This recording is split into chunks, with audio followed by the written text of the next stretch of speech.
The Supreme Court also issued a handful of rulings that could have a dramatic impact on life in Oklahoma, including contentious decisions on gun rights, school choice, school prayer, and the EPA's ability to regulate climate change.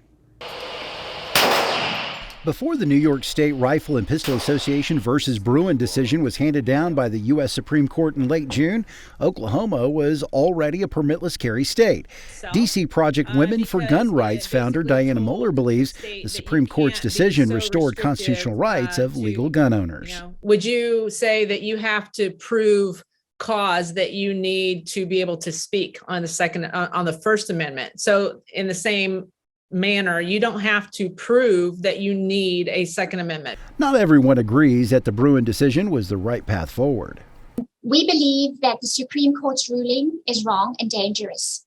And I know that sounds challenging to say that. However, it is out of touch with the overwhelming majority of Americans who strongly support gun safety.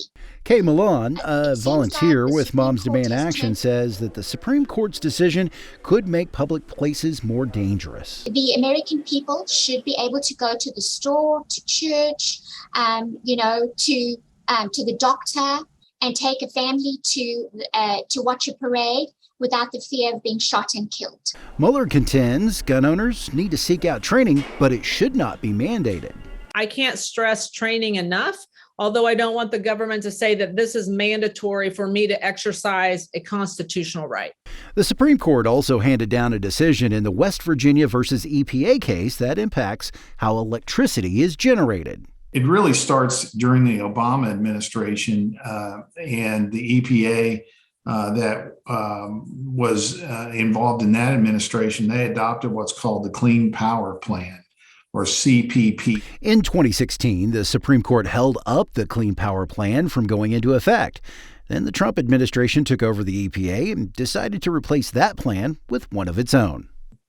The Supreme Court actually didn't reverse the EPA. It actually just upheld the Trump administration's action, which repealed the Clean Power Plan. Closer to home, electric utility PSO was already working on reducing carbon emissions. In 2012, the utility company and the state of Oklahoma, as well as the EPA, entered into a consent settlement meant to reduce emissions. There were three important points to that settlement. First, we agreed to do some retrofitting to some of our natural gas facilities to extend their lives. We agreed to close one of our two coal-powered plants at that point up at our Northeastern station, and we agreed to add some emission controls to the remaining coal plant there to extend its life to 2026. It'll be 2026 when PSO will no longer use coal to generate electricity in Oklahoma. Despite the decision restricting the EPA from enforcing a move from coal to lesser carbon-intensive fuels to generate electricity, PSO will continue with its plans to reduce emissions from power plants and other sources. It avoids potential compliance costs and mitigation issues, and it also allowed us to shift investment to renewable energies, which is going to save our customers $1 billion over the next in fuel costs over the next 30 years. The state's other large electric utility, OG&E, is also reducing emissions. Natural gas currently dominates the way the utility generates electricity. It has plans to reduce emissions by 50% by 2030 and retire most of its fossil fuel generation by 2050.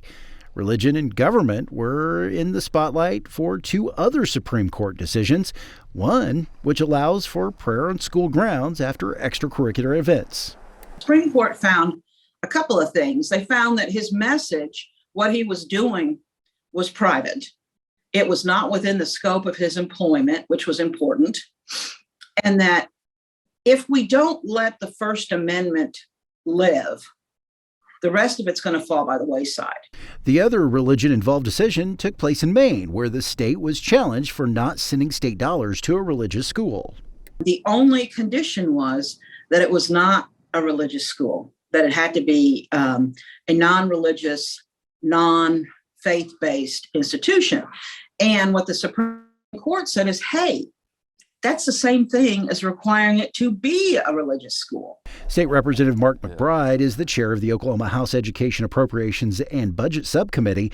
While he feels the Supreme Court's decision will have little impact in Oklahoma, it could open a Pandora's box for private religious-based schools.